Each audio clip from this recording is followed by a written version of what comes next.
지금부터는 코로나 소식 이어가겠습니다. 코로나19에 걸린 사람이 51명 더 늘었습니다. 8일 만에 다시 50명대로 넘어선 건데요. 특히 이번에는 실내 탁구장에서 20명 가까운 확진자가 나온 걸로 확인됐습니다.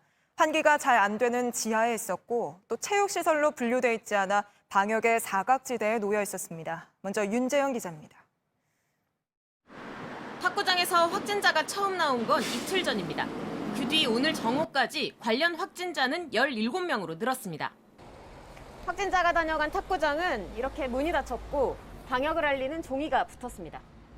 확진자들은 주로 동호회 활동을 하며 탁구장 3곳을 오갔습니다. 이 가운데 한 곳은 환기가 어려운 지하에 있었습니다. 아무래도 운동을 하시기 때문에 마스크를 쓰기는 어려웠을 걸로 추정을 하는데 하지만 탁구장은 방역관리망의 사각지대에 있었습니다. 법상 탁구장이 체육시설이 아니었기 때문입니다. 예방 수칙을 지켜주십시오. 안 지키면 과태료도 나갈 수 있고 대장 비치하셔야 되고 근데 여기 탁구장은 자유업이라 그런 게 없다고 하더라고요. 이 때문에 방문자 파악에도 어려움을 겪고 있습니다. 다만 확진자가 다녀간 한 탁구장 관계자는 주로 오는 회원 명부가 있다고 말했습니다. 다 지인이고 회원이라서 쓰레기들이 왔다 갔다 하는 게 아닙니다. 관장님 머릿속에 다 있는 거예요. 방역당국은 소규모 동호회까지 행정명령으로 관리하긴 어렵다며 지난달 말부터 이달 초 사이 탁구장 3곳 방문자는 검사를 받아달라고 했습니다. JTBC 윤재영입니다. 규모가 작은 교회에서도 확진자가 계속 나오고 있습니다. 신도가 30명 정도밖에 안 되는 한 교회에서만 환자가 13명 더 발견됐습니다. 역시 지하에 있어서 환기가 잘 안 되는 곳이었습니다. 안태훈 기자입니다. 주일을 하루 앞둔 오늘 경기도 용인에 있는 교회에서 확진자가 나왔습니다. 신도수가 30명 정도에 불과한 소규모 교회입니다. 이 가운데 최소 13명이 확진 판정을 받았습니다.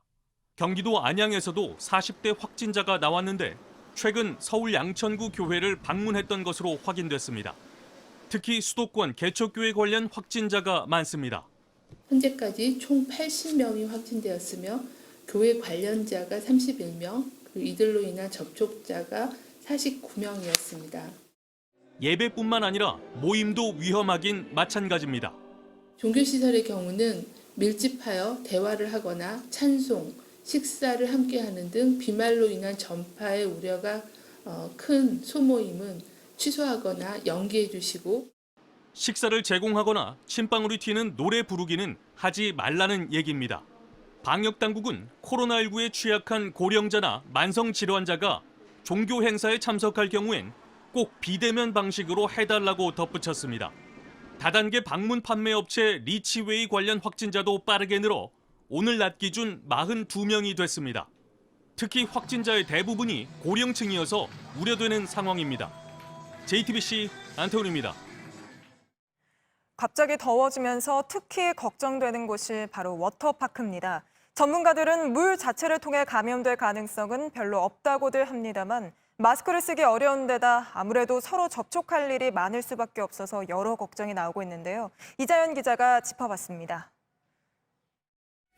튜브를 타고 밀려오는 물에 몸을 맡깁니다. 인공 파도가 덮쳐오자 얼굴까지 물에 잠깁니다. 30도 넘는 더위가 이어지면서 물놀이장을 찾는 사람들이 점점 늘어나고 있습니다. 워터파크가 올여름 코로나19 확산의 최대 변수가 될 거란 우려도 나옵니다. 미국 질병통제예방센터는 바이러스가 수영장을 통해 퍼진다는 증거는 없다고 말합니다. 국내 전문가들도 비슷한 설명입니다. 물을 염소 소독해서 관리를 하고 일정한 시간마다 교환하게 돼 있거든요. 그래서 그 물 자체를 통해서 감염될 가능성은 별로 없다고 보는데요. 소독된 물 속에서는 바이러스가 오래 살 수 없고 물에 희석되면 바이러스의 농도도 낮아 감염 위험은 크지 않다는 겁니다. 하지만 문제는 역시 거리입니다. 놀이시설 특성상 많은 사람들이 가깝게 있을 경우 접촉을 통한 감염 위험은 커집니다. 특히 물놀이 중에 마스크를 쓰기 어렵다는 것도 위험 요소입니다. 방역당국은 워터파크를 중위험 시설로 분류했습니다. 감염이 여러 차례 확인된 PC방과는 비슷한 수준입니다. 방역당국은 물 밖에선 마스크를 쓰고 다른 사람과 2m 간격을 두라고 권고했습니다. 워터파크들도 방역에 신경이 곤두섰습니다. 손님들께서는 대신에 밴을 QR코드를 카메라로 스캔한 뒤 개인 건강을 체크하여 보관함은 5칸씩 거리를 두고 배정하고 평소 6명까지 타던 놀이기구도 2~3명씩만 태웁니다. 여름철 추가 확산을 막기 위해선 이용객과 업장 모두 긴장을 늦추지 말아야 한다는 지적입니다. JTBC 이자은입니다. 또 날이 더워지면서 이번에는 여름용 마스크 대란이 벌어지는 거 아니냐고 걱정하는 분들 많아졌습니다. 어제부터 숨쉬기 편한 비말 차단 마스크를 팔기 시작했는데 오늘도 구하기가 하늘의 별 따기였다는 겁니다. 업계에서는 이달 중순 이후부터는 물량이 좀 늘어날 걸로 본다는데요. 서영지 기자가 취재했습니다. 파인텍의 온라인몰인 에코페어. 오늘 오전 9시부터 비말 차단 마스크를 판매했지만 5분 정도 만에 동이 났습니다. 준비한 2만 장이 모두 팔렸습니다. 사람들이 몰리면서 온라인몰의 접속도 어려웠지만 간신히 접속해도 구입은 불가능했습니다. 날씨가 더워져서 이게 더 나을 것 같아서 구매를 하려고 했습니다. 처음 몇 번 접속이 안 됐고요. 그 이후에 다시 시도해보니까 모두 매진으로 뜨더라고요. 현재 비말 차단 마스크의 하루 공급량은 약 30만 장입니다. 웰킵스와 파인텍 등 생산업체 4곳이 식품의약품안전처 허가를 받아 어제부터 판매하고 있습니다. 날이 급격하게 더워지면서 크게 늘어난 수요에는 전혀 못 따라가고 있습니다. 기존 KF 마스크 생산 라인을 교체하는 데 시간이 걸리기 때문입니다. KF 스타일의 비말 차단 마스크를 15일 이후부터는 한 2배 정도로 늘릴 계획이고요.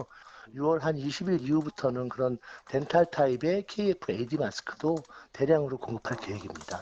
식약처는 이달 말 하루 100만 장 이상의 생산이 이루어질 것으로 예상했지만 이달 중순까지는 공급량이 제한적이어서 당분간 품귀 현상은 이어질 것으로 보입니다. JTBC 서영지입니다.